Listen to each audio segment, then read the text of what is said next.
Okay, for a moment talking to you on video only, I just noticed as I was preparing to give this lecture that I actually didn't post the link to the Tuesday first lecture on the loanable funds model on the course website. It's been there where you can find it in the YouTube channel, of course, but sometimes I get very busy and forget to do things like that. So if you expect a video lecture to be there and you don't see it, send me a quick email asking me where it is, because had one of you done that, I would have been able to post it. I tend to get to them early the next morning after the lectures are given. So if later in the morning it's not there, then you ask for it, okay? So by the time you see this, it will be posted, but apologies for not having that earlier. We have to conclude this today because we have an examination on Tuesday, and I sent out 2 relevant emails about that exam today. One of those sent to all students, but meant only for the students who qualify for extra time under the Students with Disabilities Act, or the Academic Disability Act. And so if you're one of those, that requires your response, so please send that back to me as soon as you can so I'll know who you are and what your intentions are. And that email also has instructions for you taking the exam. And then I just sent out a generic reminder to the rest of you that that exam is on Tuesday, with the promise that the video lecture that summarizes what you need to do to prepare for that exam will be posted tomorrow, with the possibility of it being posted Saturday morning. But I'm almost certain now, given my schedule, that I can get it done tomorrow. And that will give you a lot of guidance on how to think about the type of exam I'm giving, because it is an online computerized exam, or it requires a laptop to take it, and you're perhaps not used to that, but also, of course, tells you about what it is you want to review out of the material that we've covered to prepare yourself for taking the exam. Now, remember, the stuff that I've assigned for you to read will have some presence or weight on the exam, of course, so don't forget to read all of that I've assigned by the time we get to the exam itself. The video will explain much more about the nature of the online exam. And I'm going to send out a copy or a trial exam sometime tomorrow or Saturday, whenever I get it done, of only 5 or 6 questions. So, and you'll be allowed to log in and take a look at it a couple of times so you can see what the format of the exam is, so that if you haven't taken one of these exams before, then when you won't be seeing the appearance of the exam for the first time, because it's probably nothing like you've quite ever seen before, although it looks a little bit like a Department of Motor Vehicles driver's license exam, in the sense that it presents to you one question at a time, and it's true, false, or multiple choice, or matching, or whatever, and you answer it, and you check it and move on. But unlike the DMV exam, you can go back and check your answers later, for example, on that exam. So I'll give you a little short thing. I'll just draw 5 or 6 questions out of the question bank and toss them in there and say, here, take this for a few minutes. You'll see what the exam looks like. And that'll equip you better maybe to do well on the exam itself. Now let's get into this lecture and let's finish it off, because we need to make sure this material itself is covered on the exam. Now, we were talking initially, just concluded with this general discussion of the supply for funds and the demand for funds in this model or application right here. And we reminded ourselves that the jargon is a little uncharacteristic of what you read in the newspapers today about finance. But we're saying that people who borrow are represented in the demand for funds side of this model, or businesses or governments that borrow. And the supply of sides represents those who are providing lending in various ways. And we went to some trouble to explain that, and it's also well explained in the chapter, so I won't dwell on it. But the one key thing you must remember when you're using this kind of jargon is that the purchase of a financial asset that bears interest, such as a bill, note, or bond, in this context is you supplying funds and whoever issued that bond, such as the U.S. Treasury, is demanding funds in the context of this model. And then to make that point, we emphasize the nature of the demand for funds that comes from the United States Treasury and associated with the budget deficit. And we identified the class of financial assets that they sell in order to borrow as U.S. Treasury bills, notes, and bonds. And we even talked about the various maturities offered of those.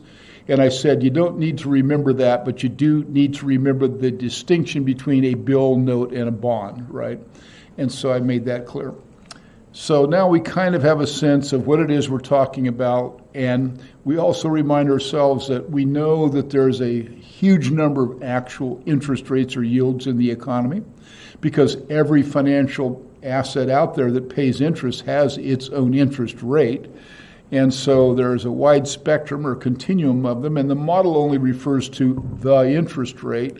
But we do know that interest rates tend to move up and down together in this economy, so abstracting down to a single interest rate in the context of a model to represent the general movement of interest rates doesn't involve much of a loss from reality.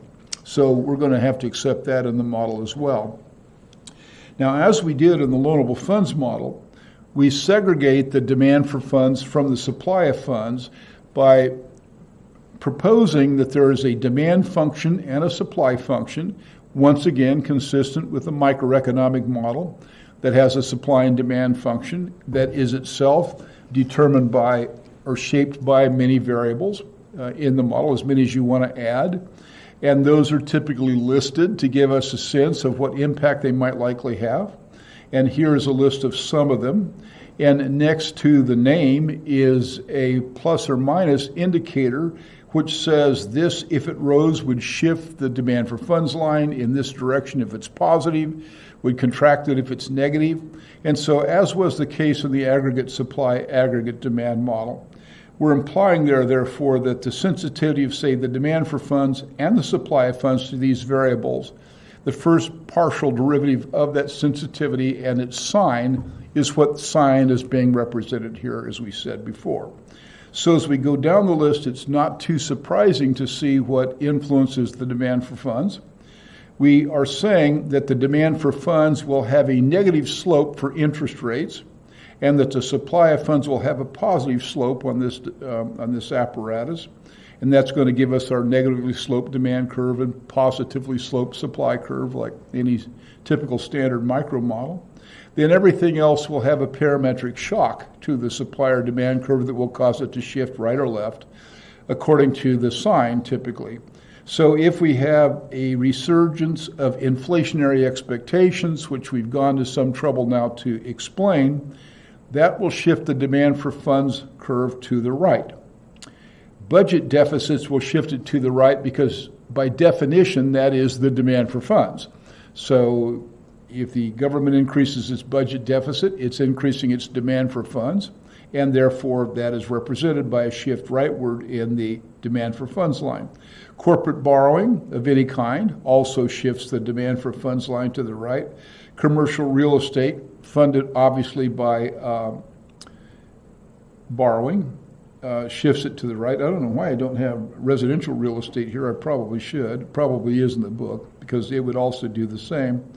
And foreign demand for U.S. funds, which can actually matter a lot because of exchange rate effects, will push it to the right.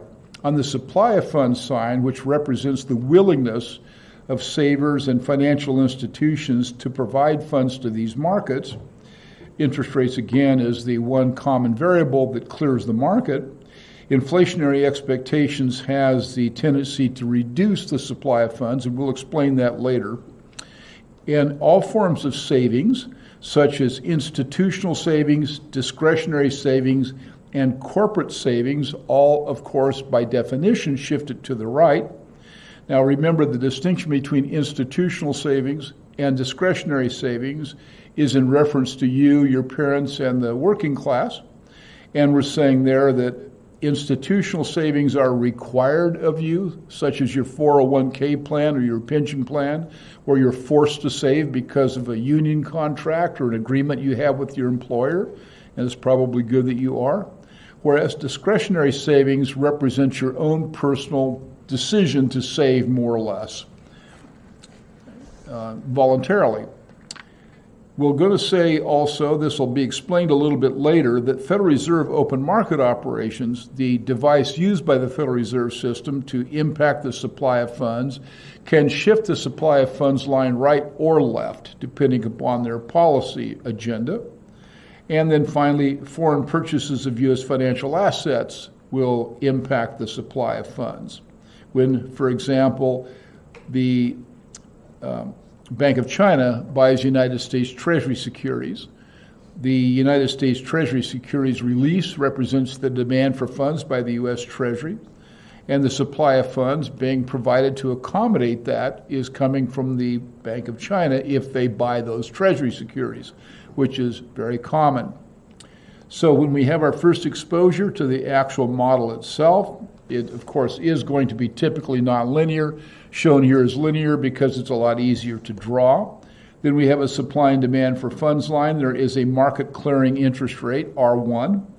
And the quantity measure on the abscissa is not quantity, but volume of credit. That's going to be our quantity measure for this kind of model. And remember, we're treating the interest rate as a special market clearing rate, as a kind of a price. And so it's the price equivalent in this model. So this is an interest rate determination model, but the other key value that is represented by the model is what is happening to the amount of credit that is being provided to the economy. That's, again, represented on the abscissa. So that's either being expanded or contracted, depending upon what's going on in the model. So, for example, if there is any general increase in the demand for credit, that will increase interest rates, no matter what the source.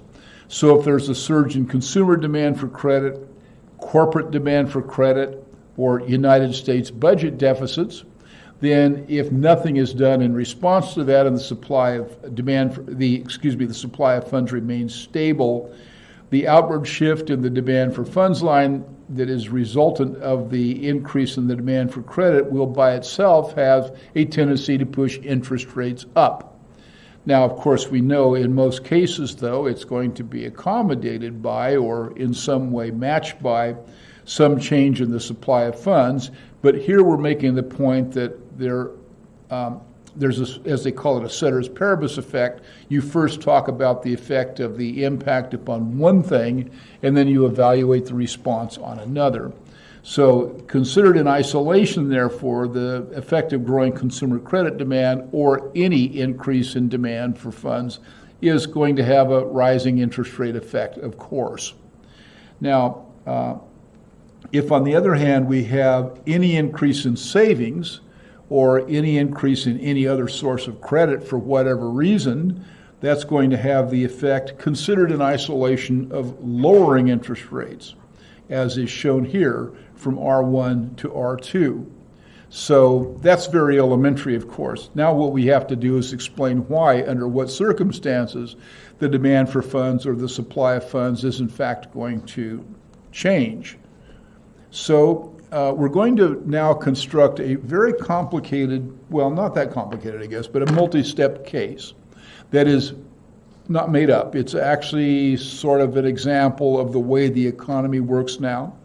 And the way this is going to work is we're going to put the pieces of the case together and try to figure out, once all the pieces are in place, what the net final effect upon interest rates and the economy is going to be when these pieces of the puzzle are assembled. And you'll see the motivation for this when we're done, and we'll see the political relevance of it and economic relevance of it as well when we're done. We're already now set up to do that. So, of course, we went to a great deal of trouble to point out that the United States Treasury finances its budget deficit through the sale of United States Treasury bills, notes, and bonds, to the extent that the size of the deficit will be funded by a net new increase in the issue of bills, notes, and bonds, pretty much equal to the size of the deficit. So the marketable debt of the U.S. Treasury that we looked at will grow by approximately the size of the budget deficit every year, and that will be permanent growth and permanent debt because governments don't roll their debt back down, they don't pay their debt off. It becomes what they call a perpetuity, a debt that stays there forever. And although, again, we remind ourselves that when a 13-week bill matures, as it does, or a one-year note matures, as it does, it's merely refunded by issuing another one. And so the debt is always rolled over. Now, again, it may be in the modern era refunded by issuing something of a different maturity. That's allowed, of course. A 2-year note can be refunded by a 52-week bill or whatever. And so the maturity setup may change as these things become refunded, but something is always issued to fund the maturity of something older. Now, what we're looking at here in isolation is the effects of these budget deficits. Now, you know this year that we're running a near record budget deficit of about $1 trillion. Projected budget deficits going out for the next few years are in excess of $1 trillion. And that's very large considering that we do not have a recession. Often when you see these large budget deficits, it's because you're having a recession because tax collections fall back in a recession because taxes are mostly income taxes in the United States and income falls, but government outlays doesn't fall with it, of course, and so the budget deficit typically surges during a recession and recovers when the economy recovers. That is to say, the deficit winds back down a bit when the economy recovers. Currently, though, we're actually running a sizable budget deficit in an economy that's growing in real terms at about 2%, and that's not inflationary growth. So this means, therefore, that this is going to have some effect, obviously, upon interest rates, and so we begin to explore that here. Now, as can be seen here, we have an increase in the deficit. We can't see that we have an increase in the deficit, but we're saying the increase in the deficit causes a shift outward in the demand for funds line from DF1 to DF2. And considered in isolation, once again, the first partial derivative effect of the model of this shock to the system shows that we have interest rates rising from R1 to R2. So you say, well, let's stop for a second and reconcile a couple of things you've been saying over the past few weeks. You just pointed out that the economy is running near record budget deficits of about $1 trillion, and these are peacetime deficits, and so they're not going to go away anytime soon. But you also just finished telling us that interest rates are near all-time historical lows, and at the same time, 30-year rates and long-term bond rates are absolutely at all-time historical lows. They've never been lower than they are right now. So how do you reconcile that? Because this graph says that when the U.S. government runs a budget deficit, it's supposed to increase the interest rate. And it's clearly not doing that because the interest rate is in fact been falling and is at near zero and very low. Well, it's very easy for you to understand why. This is an incomplete story, obviously. This describes, as I say, the isolated effect of the budget deficit by itself. It's the first partial derivative effect in a complex system where other variables are at play. And you would not expect to see the actual observed interest rate necessarily to be rising in these circumstances if those other things at play are dominating this activity, which is, of course, going to be the case. I actually bring that up because you often hear politicians say, and now they're starting to say it because nobody wants to actually do anything about the deficits because the correction would be too painful. They're saying they're not harmful. Run budget deficits forever and as large as you want. And the proof of that is that interest rates have not been rising, they've been falling. Completely contrary to theory, they claim. It's not at all contrary to theory. Theory allows for falling interest rates and rising budget deficits if something else is going on in the economy simultaneously. So let's explore that. But first, let's do it in isolation. Let's ask ourselves, case 2, what is the effect of aggressive and positive Federal Reserve System open market operations that are designed to increase the amount of credit in the economy, especially given that they are explicitly targeting interest rates in those operations? And you say, well, if it increases the supply of credit in the economy, in this model, it is shown as an increase in the supply of funds in the jargon of the model, and clearly it has the effect of reducing the interest rate, as it does here from R1 to R2. That, in fact, is its designed purpose, to reduce the interest rate. So we know we have another actor in this, the Federal Reserve System, and they are capable as a policy agency to take action that will lower the interest rate. At the same time, we're doing something else that will raise the interest rate. So clearly the actual impact upon the interest rate is going to reflect the net effect of these two working against each other. And that means logically, the resulting equilibrium rate can be higher, lower, or the same, depending upon the power of these two relative effects. So one can't make the argument that just because there's large budget deficits with small rates, that the model doesn't work. The model, of course, takes into account all things going on, not just one thing going on. Now, before we go forward, you may say, what is an open market operation? Why are you using that term? I don't understand what that is. And you wouldn't understand what it is because I haven't explained it yet, and I'm not prepared to explain it yet. I'm just telling you that is the name of the policy they use to do this.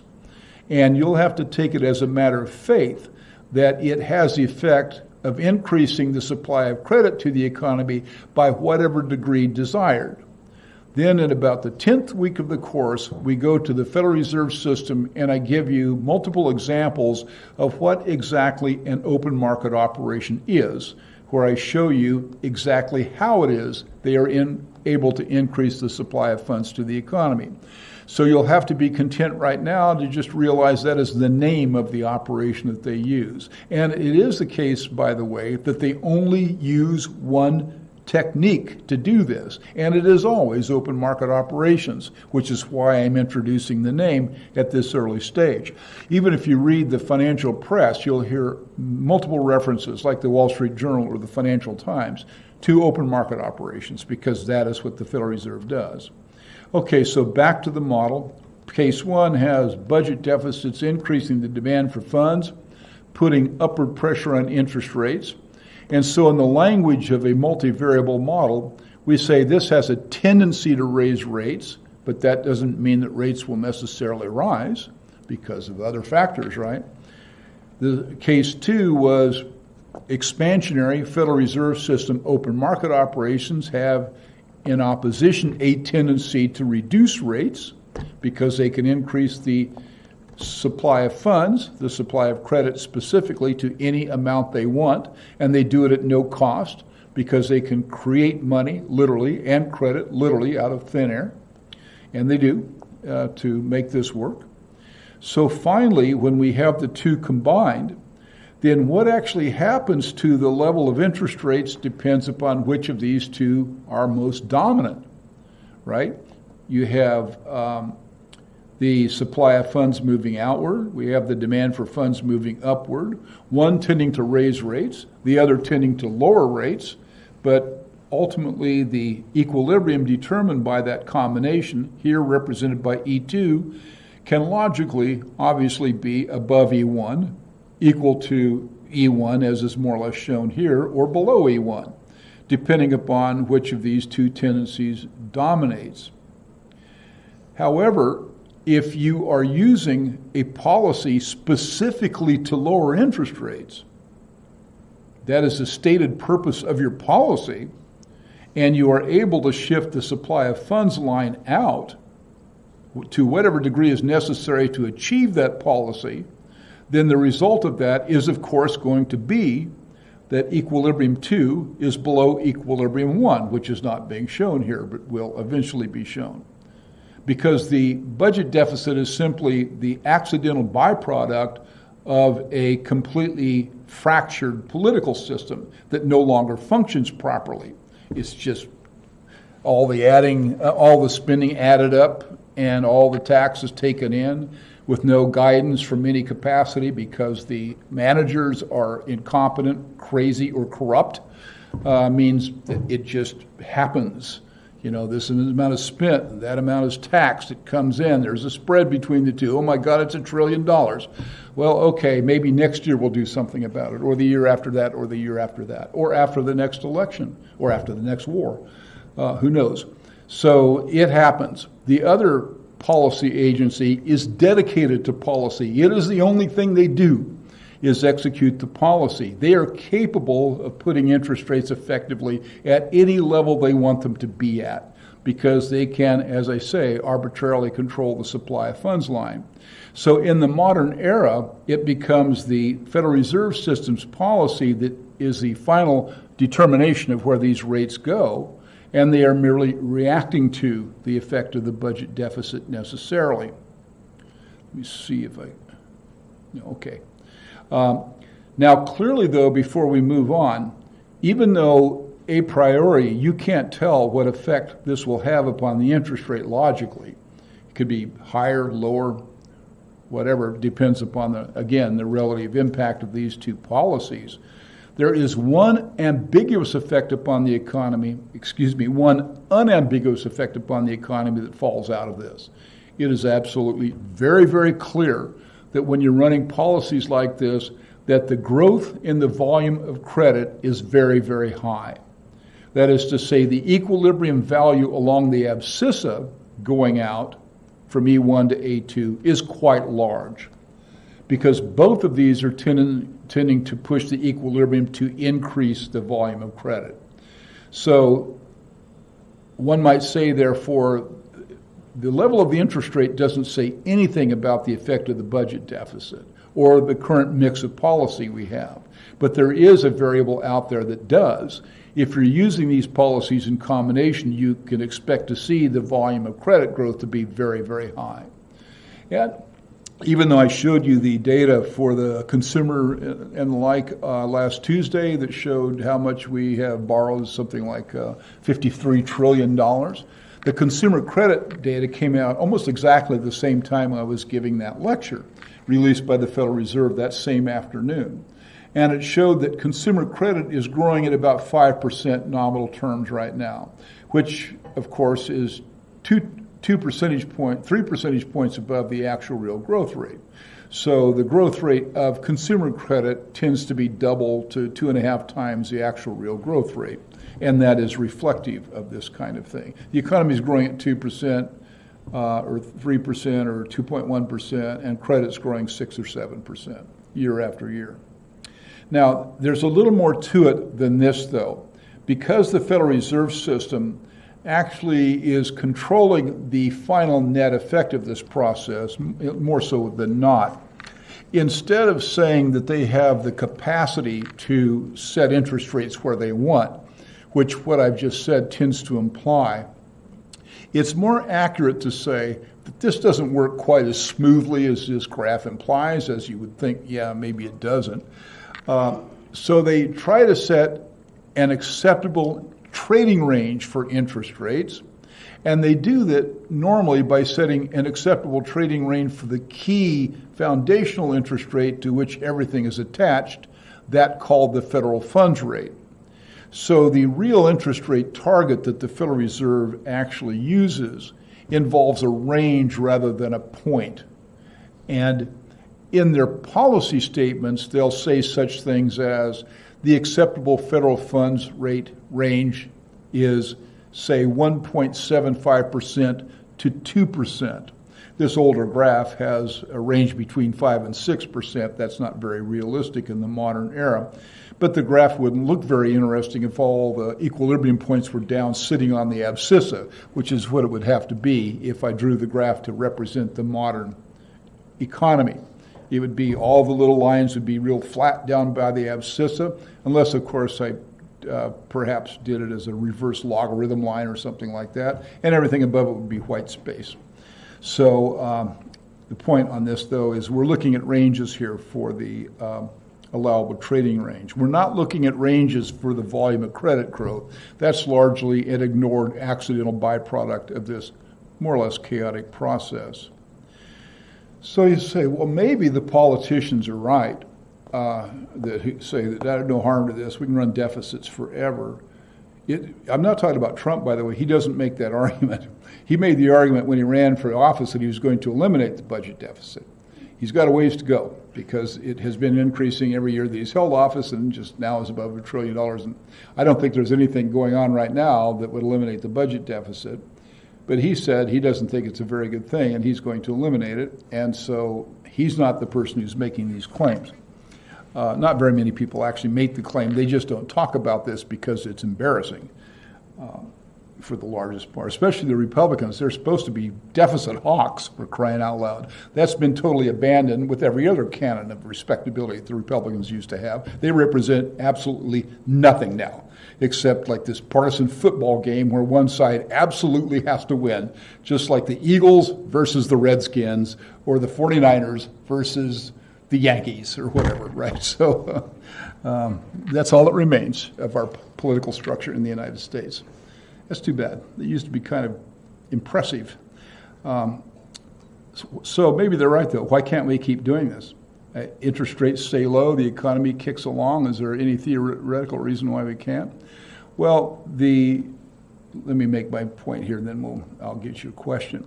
Well, again, looking at this graph, this tells you that the volume of credit would be very substantial if this went on for a long period of time.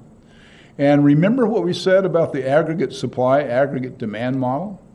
We said that if you have a really strong stimulus, and this is obviously stimulating, that shifts the aggregate demand curve out for a long period of time, where it finally approaches the bend in the aggregate supply curve, remember associated with the 85% capacity utilization rate as a rough metric, then the continuing stimulation past that point is going to have potentially inflationary consequences, will become, in fact, increasingly inflationary the longer the stimulus lasts. And that's what that model told us, and that's probably true. Before I make the next slide, did you have a question? I got it, huh? All right. So therefore, yeah, there's a problem with doing the policy forever, because remember, going back to the slides we had here, what else can we talk about? Let's see, where are we? Right there. Hey, let's talk about inflationary expectations and the effect that has on this model. That might prove to be interesting in the context of this discussion. So let's go ahead and do that. And let's say that this kind of policy that we've been describing goes on for a very long time. And finally, we have moved the aggregate demand curve out toward the bending point of the aggregate supply curve. And with that, of course, we begin to see the formation of inflation, which according to the adaptive model will result in the formation of inflationary expectations slowly. And among professionals, though, according to the reasoning of how all of this is going, could form inflationary expectations quickly along the rational expectations model line. So we say, what effect will that have upon this? Oh, the effect upon this is absolutely unambiguous. It shifts out the demand for funds line and shifts back the supply of funds line and has a robust inflationary effect upon interest rates, causing them to rise.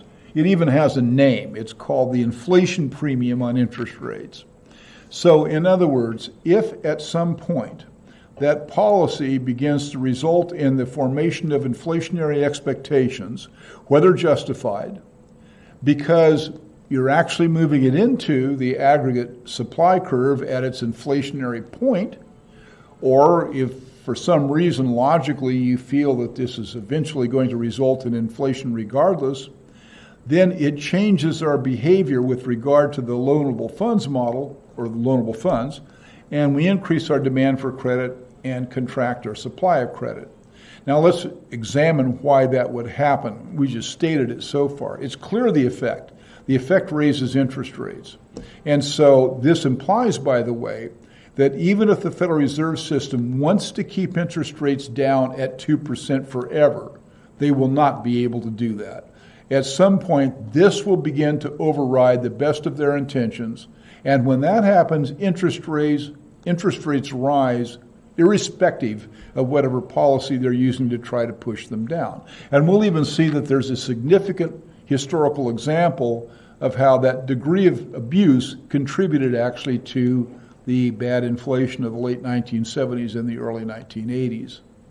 In theory, could they, at that point, try and raise the credit supply faster than demand? Yeah, can't do it. You're eventually going to be steamrolled by your own policy if you go to the point where this is actually happening. Now, that's not a danger right now. I'm not saying that it's a danger right now because remember, the one sort of curiosity that we saw when we were looking at the aggregate supply, aggregate demand model was that the capacity utilization rate, after peaking about 4 years ago, has actually fallen back some. And that means that we're not at least if we're using the capacity utilization rate as any measure, we're not at the inflationary portion of the aggregate supply curve right now. That means this policy can continue for a while without us fearing inflationary expectations. And there are no inflationary expectations in this economy yet. I do let you know, though, that when they appear historically, they sometimes appear very, very quickly. They go, nobody's paying attention to anything, and then all of a sudden it becomes a problem rather quickly. But they're not there at the present time. So this represents what might happen and why you can't pursue the policy forever. Now, it should be obvious why the demand for funds line rises. It's the same effect as we discussed in the aggregate supply, aggregate demand model when the aggregate demand curve increased. Remember, basically, if you're trying to do something like buy a house, then you're going to accelerate your demand for mortgage loans to buy the house if you expect inflationary expectations. So remember we said if we expect inflationary expectations and you're in the housing market, you will be willing to accelerate your demand for a house and maybe pay a little more for it so you could buy it before the house became unaffordable to you. But at the same time, you also, to do that, have to borrow money, and you're going to be willing to pay a slightly higher interest rate to do that, to buy the house. And so the increase in your demand for housing is accompanied by the increase in the demand for funds to buy that housing. So the shift outward in the demand for funds line is simply a consequence of trying to borrow at current rates before inflation-adjusted rates make borrowing next to impossible. So why the demand for funds line would shift out as a change in behavior in the face of inflationary expectations is pretty self-evident. What people don't necessarily understand so easily is why the supply of funds line shifts back, but that's actually easier to explain, especially if you look at it from the point of view that most of the funding is being done by businesses and corporations. It's a little bit by consumers, quite a bit by consumers. But no one is going to be willing to make loans for the intermediate to long term at low rates if they expect inflation, because of course that means that if the inflation actually happens and they lent at a low rate, they're getting a negative yield on their investment. Nobody's going to be willing to do that. If you think inflation is going to be rising, you're not going to buy a 10-year note for 3%. That would be absolutely idiotic, right? If you thought there was 10% inflation, you would say, I'm only going to buy a note, a 10-year note, if it's yielding 12 or 13%, because I want to get a real return on my investment. I don't want to lose money on my investment. And again, this is one of the reasons why interest rates rise with the general inflation rate. Nobody on the supply side, nobody on the supply of funds is willing to lend at negative real rates. They expect the actual market rate to always be above the inflation rate. So if they expect the inflation rate to rise, those market rates will rise in response.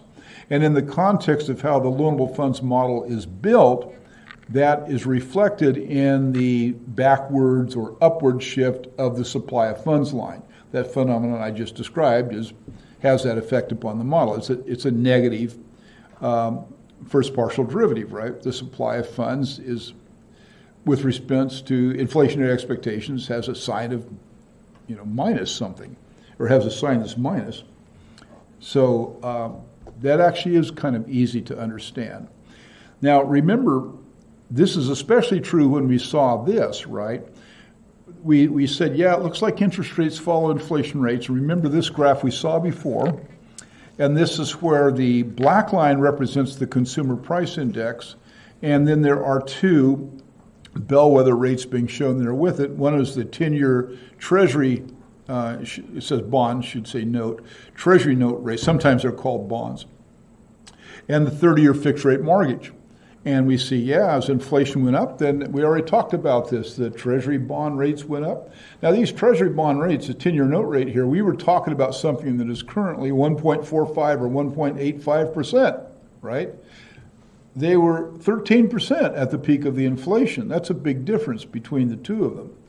And so, and also, mortgage rates these days are below 4%. And again, as we said, they were 16% and above in the early 1990s, late 1880s, early 1990s or so. So they rise with them. But the one point we made about this that was significant is that when the CPI came way back down real fast, these rates did not fall as fast. They came down, but they came down much more slowly. And this affects purely, why would that be? Because there are still lingering inflationary expectations. Even though it appears that the government has beat the inflation problem, nobody's really convinced that that has actually happened. So nobody, even if the inflation rate gets down below 6 or even 4%, in the early 1990s, we still have these other two rates up above 10%. Because, they don't necessarily believe it. Because look what happened the first time they did. The CPI goes up to 10. Hey, we defeated it. 3 years later, it's clear back down to 6. And then 3 years after that, it's at 12. So you're investing in 10-year bonds, and the 30-year fixed rate mortgage is literally a 30-year loan. Nobody, after having gone through that experience, is going to be loaning those kinds of assets, mortgages and 10-year notes at 4%, even though the underlying inflation rate is 3, or they're not going to be lending at 6, even though the underlying inflation rate is 4, because they're saying, nah, I'm not so sure that we've done this. Inflationary expectations are still high, so the spread between the CPI and these rates exceeds 4, 5, or 6 percentage points, which is very acharacteristic, right? So this really shows how powerful these inflationary expectations are in terms of pushing rates up, but it also shows how they cause rates to linger after an inflationary cure before they come down. So we know, therefore, just in looking at the very elementary application of this model, that two things here are at work in this economy: budget deficits, which causes a very high level of borrowing by the U.S. government, but an accommodating monetary policy run by Jerome Powell presently, which is simply saying, okay, no problem, borrow whatever you want because we'll keep interest rates at low levels, in fact, push them down to even lower levels by using very aggressive and expansionary open market operations. The point being made, though, that they can't do this forever, because eventually the economy will expand out to an area where it's likely to result in inflation. And if and when that happens, the game is over. Now, it's not happening right now. Again, we looked at the data. The capacity utilization rate is not very high. And so the traditional explanation for why this would be triggered off is not in place right now. Although there's some other things like wages and the like that are starting to kind of creep up that may, but they're not high. We saw that data. That's not very high either. If they turn high, then it's another matter. Now, what about negative interest rates in the context of this model? Can this model explain negative interest rates? And one would have argued theoretically a few years back maybe that negative interest rates are impossible, because they imply that you loan somebody money And typically, traditionally, they pay you the money back plus a small amount of interest. But if interest rates are negative, you pay them to borrow the money from you. You say, okay, I'll loan you $100, and here's $1 to do it. That's your negative interest rate, because that's what negative interest rates imply. So why are they possible? Well, they're possible because they exist. They are possible because that's actually what goes on when interest rates are very, very low. Now, as we get into this, I want you to understand that when we talk about negative interest rates, they're not like negative 10%. They're just slightly negative, like negative 25 basis points or negative 15 basis points. What is a basis point again? A basis point is 1% of 1%. So a 1% move in the interest rate is a 100 basis point move. So when we talk about low or small levels of interest rate changes, we say I'd move 10 basis points. And that means it moved 1/10 of 1%. So these negative interest rates are close to zero, but they are negative, and they're negative perhaps at minus 15 basis points. They're minus 15 100ths of 1%, but that is negative. And that is actually a little more possible. So we say, how can this happen? Well, it can happen just as I'm showing here. Central banks can get so aggressive in the increase of the supply of funds line that it simply carries it below the abscissa. It makes it such that you have a minus interest rate. This means if you make a deposit in a bank account, the balance would actually go down over time. Your savings account would go down over time by the amount of negative interest that it has not paid.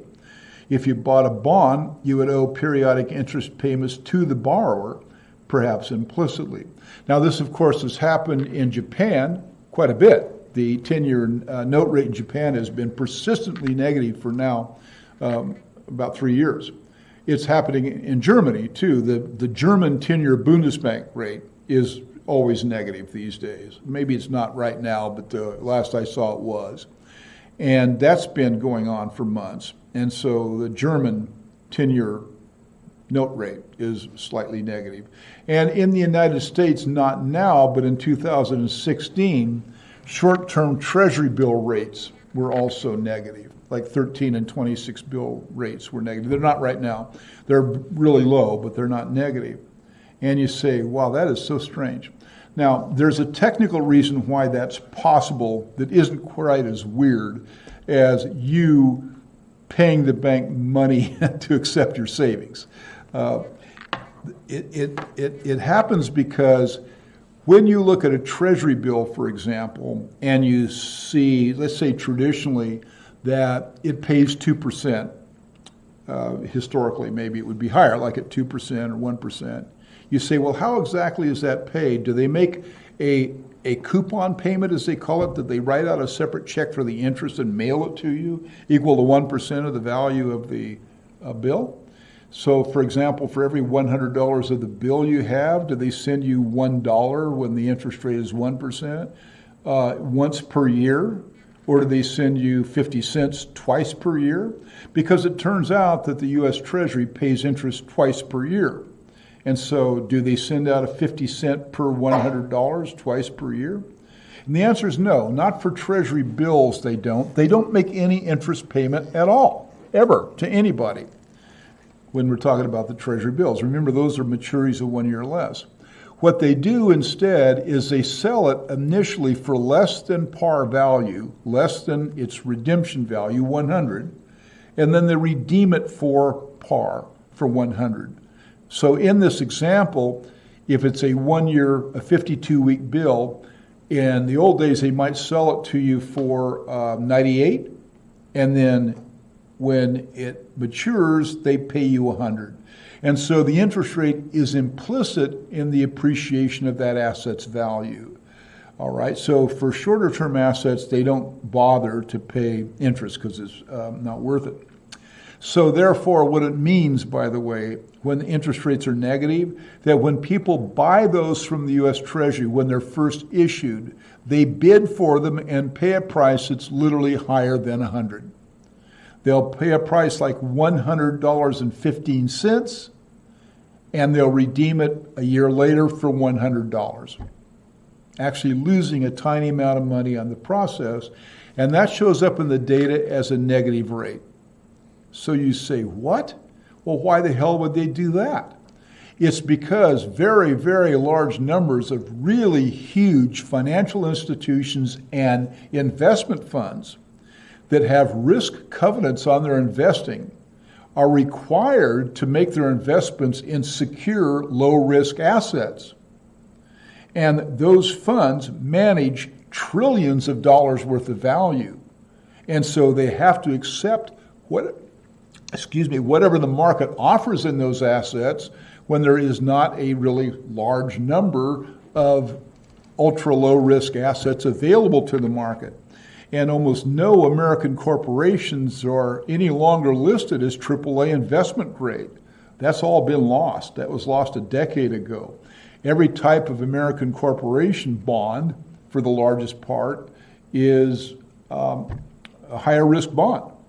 And they're not allowed to invest in those. So they have to buy treasuries.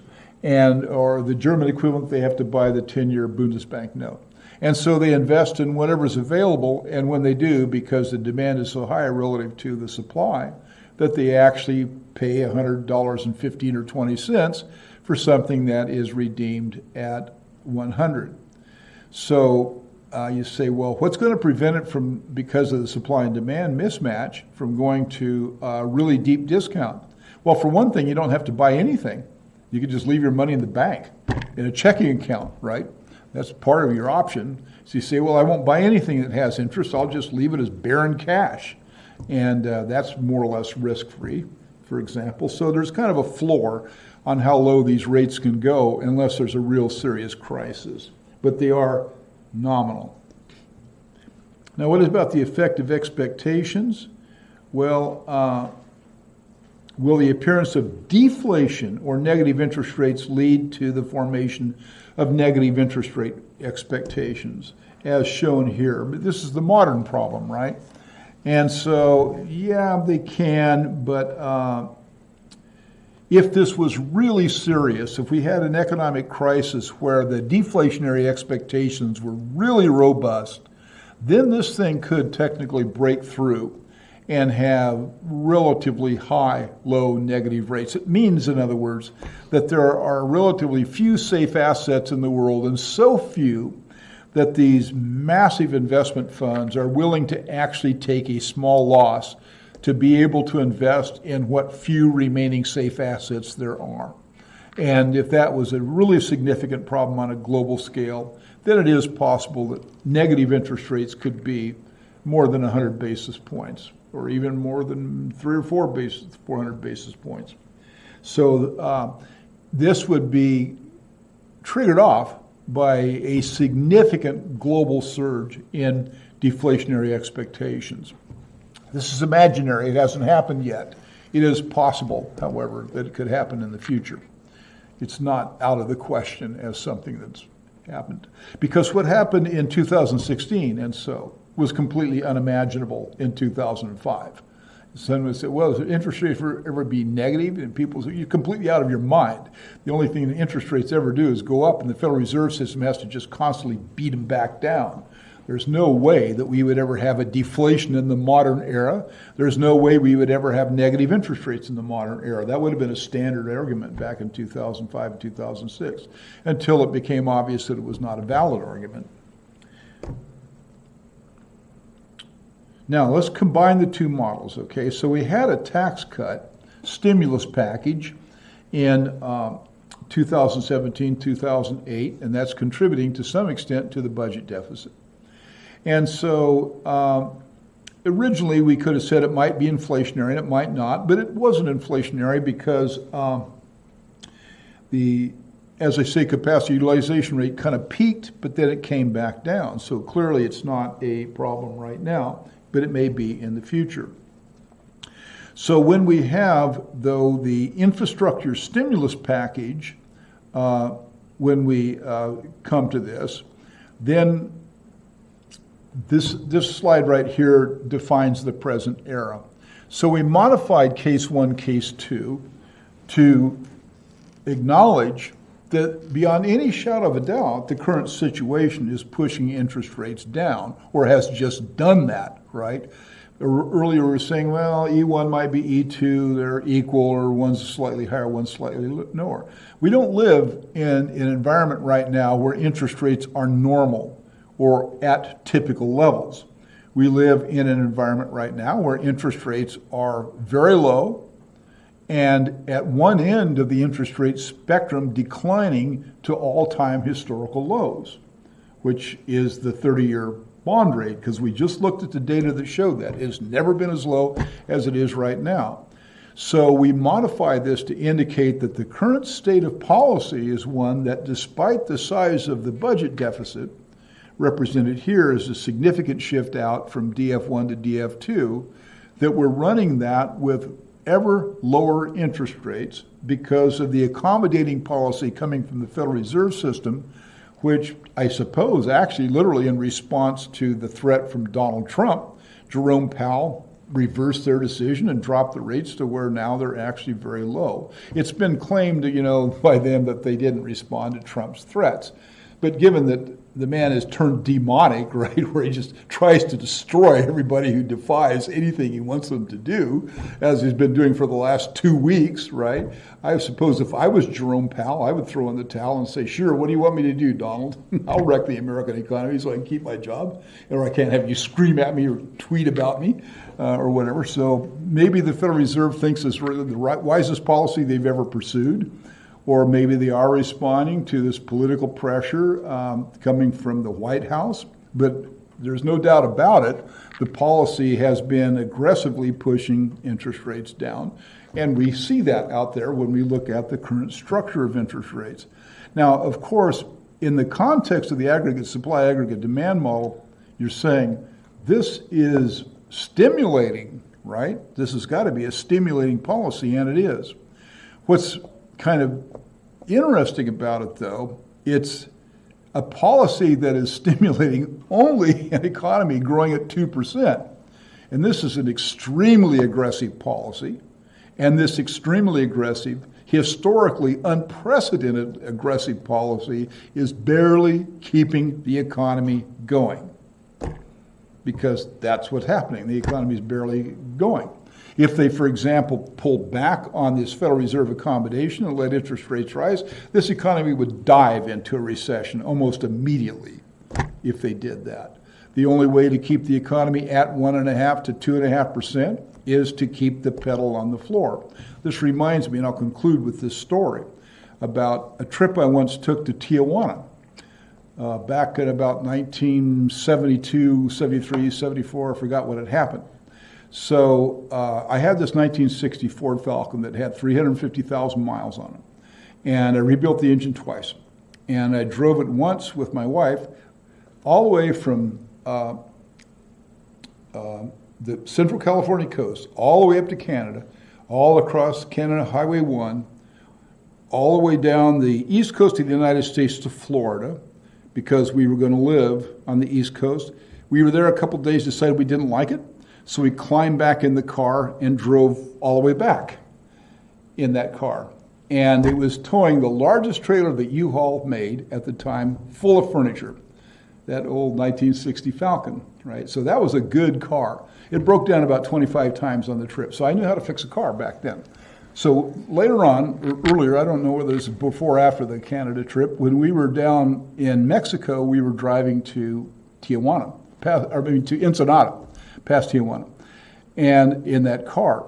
Well, so this had to be after for this reason. So when I was driving that car across Canada, when I was near Thunderbird, Ontario, I think the name of it, way the hell up in Canada somewhere, the car broke down because I had a fuel pump, and the line from the fuel pump that went to the solid metal fuel line had a little rubber connector and then a screw-in device for the fuel pump, and the rubber thing had to be there so that the vibration from the car wouldn't, break the fuel line. That's the only purpose. And it had snapped off the rubber had broken right where it was connected to the fuel pump. And I'm thinking, that can't be fixed or anything. So what I did, we had a Coleman stove because we were camping.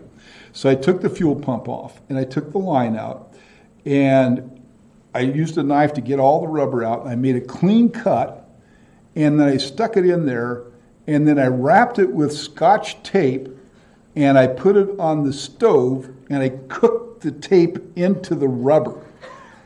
Saying, okay, this will probably get us the next 30 miles we have to go to get to a Ford repair place or something in the next town, right?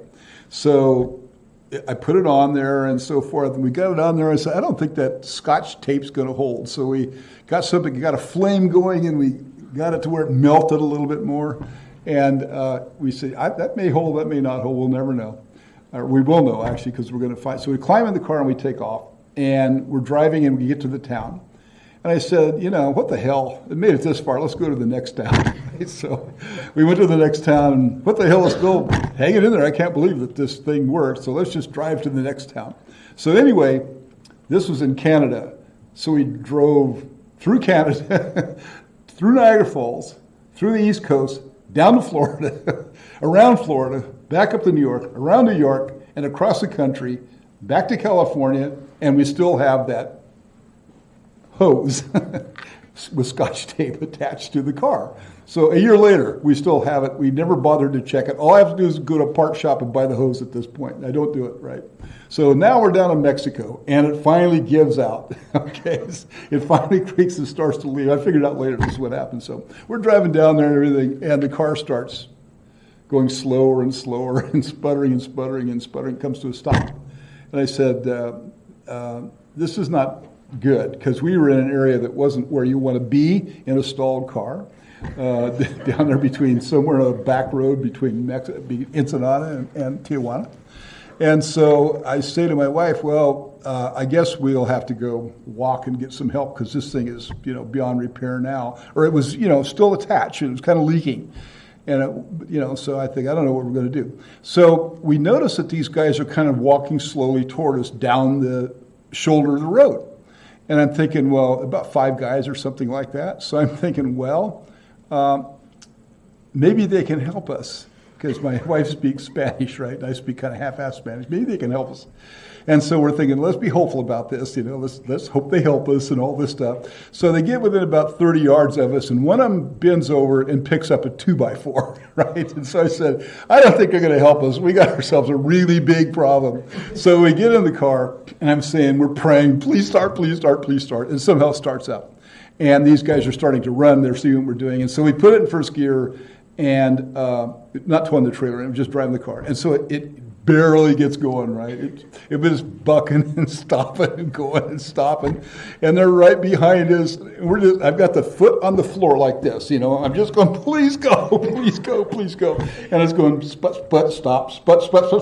These guys are right behind us, but finally it accelerates a little bit, and it's going a little faster, and they're getting tired, and they kind of fall away in the distance like a movie or something. It was really cool. And so we drove it into town. Somehow nursed it into town and had it easily fixed and repaired, I think, for like $5 or something like that. Okay. So what I remember about that experience, I always bring it up here, is what I'm describing right now is the American economy. Okay. We're sitting here in this car. We've got our foot on the floor with these policies, like this policy right here. We're going, keep going, please keep going, please keep going. And the GDP pops out at 2.1, and 2.0. No strong growth, but no like recession. So we say, just add more gas to it. It'll keep going. And then someday it'll, not keep going anymore. And so it'll be interesting what happens when that day arises, because these really aggressive policies, as I say, are just keeping us ahead of the banditos and not much else. So, okay, we'll stop with that part of the loanable funds model, because you have to be examined on this. I don't want to overwhelm you. We will come back and use this model time and time again. And in fact, this model will be baked into our Python simulation model directly, and that's how we're going to use it. We'll just say, okay, here are the equations in the Python model that represent the loanable funds model. Let's play with this thing and now make it real lifelike and realistic, okay? So the next time you see me, it'll be in this room ready for you to take that exam. So make sure you get yourselves all set up and ready to go. And we'll just hope everybody gets an A. I know that won't happen, but a lot of you will get an A. And I'll go post that old lecture right away. I've got to stop this. Yeah, I want to stop the stream. Of course I do.